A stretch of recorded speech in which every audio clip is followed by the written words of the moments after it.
মায়ের মেয়েরা যতই দামি দামি থ্রি পিস পরুক, আমার কাছে মনে হয় শাড়ি পরার মতন কোনো কিছুই ভালো লাগে না। আসসালামু আলাইকুম বন্ধুরা, সবাই কেমন আছেন? আজকে আমরা যাব আমার এই পাড়ার একটা বিয়ের দাওয়াত খাইতে। তো দাওয়াত খাইতে যাওয়ার আগে তুলিক বললো যে তুলি, আমিও যে অনেকদিন আগে তোমাকে একটা শাড়ি এনে দিছি, ওই শাড়িটাই পরো।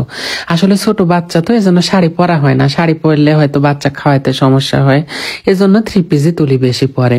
কিন্তু আমার কাছে মনে হয় যে মেয়েরা যদি কোনো অনুষ্ঠানে যায় বা কোথাও যায়, শাড়ির মতন কোনো কিছুই সুন্দর লাগে না।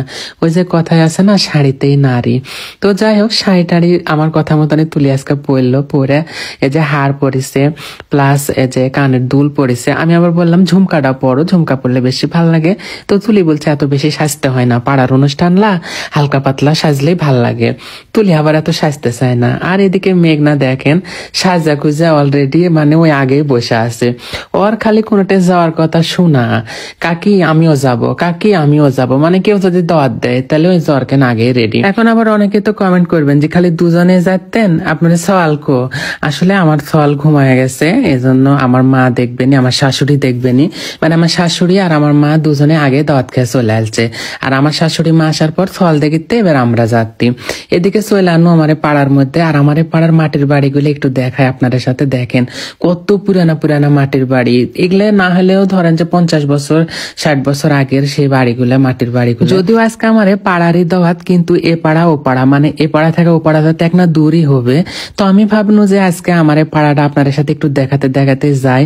আমরা আমার গ্রামটা বা আমার পাড়াটা দেখতে কেমন। তো আমরা যাচ্ছি আর আপনাদের সাথে শেয়ার করছি। এই দেখেন, এই জায়গাটা কিন্তু অনেক সুন্দর একটা জায়গা, দুপাশে পুকুর আর মাঝখান দিয়ে সরু একটা রাস্তা। তো যাই হোক, অলরেডি আমরা দাওয়াতের বাড়ির কাছে চলে আসিছি। মানে এ পাড়া ও পাড়া হলেও আমরা এ পাড়াত খুবই কম আসি, মানে ভুল ভবিষ্যতে এ পাড়াত আসা পড়ে, তাই আমি এটি আর বেশি ভিডিও করিনি। মানে আমরা খাওয়ার সময় একটু ভিডিও করেছি। এদিকে আমাকে পোলা ভাত দিছে সাধ্যগুলা, আমি এতগুলা পোলা ভাত খাবো। মেঘনা আবার পোলা ভাত বেশি পছন্দ করে, তাই কেন আমার পাতের গুলা মেঘনাক তুলে দিন। তারপরে যে গরুর মাংস দিয়ে গেছে।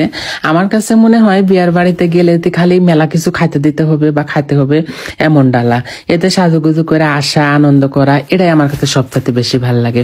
খাওয়া দাওয়া তো সবসময় হয়। এই যে বিয়ার বাড়ি থেকে আজকে খায়া যাবো নি, আমাকে আর কোনোদিন খাওয়া লাগবে না। অনেকে বিয়ার বাড়ি থেকে খায়া যায় দুর্নাম করে, আমাকে বাপু এগুলো আবার ভাল লাগে না। আমি যতটুকু পারিছি সেটাই খাসি। খায়াতে আমরা এই যে হাত ধুতে পুকুরে চলে আসছি। মানে হাত ধোয়ার জায়গাতে এতই ভিড়, ঠেলা ঠেলি মারামারি লেগে গেছে আগে হাত ধোয়ার কেনে। আমি তো লিখবতি, বাপু চলো তো, এটি তোমাকে হাত ধোয়া লাগবে না, আমরা পুকুরের যা হাত ধুবো। পুকুরের যা হাত ধুয়ে আমরা এই যে সোজা বাড়ির দিকে চলে আসছি। ওটি আর যায়নি, সবই মানে ক্যামেরা লিয়ে বসে আছে খালি ভিডিও করার কেন আমারে। ওইখানে আমরা আর ওটি থাকিনি কো, বিয়ার বাড়ির থেকে পালায় চলে আসছি। আশা দেখিতে আমার সওয়াল উঠে গেছে। তারপরে এই তো তুলি সওয়াল একলে একটু আদর টাদর করিতে আমি আবার একটু ভিডিও করবো। তো যাই হোক, আজ করার মতন এ পর্যন্ত। সবাই ভালো থাকবেন, আল্লাহ হাফেজ সবাইকে।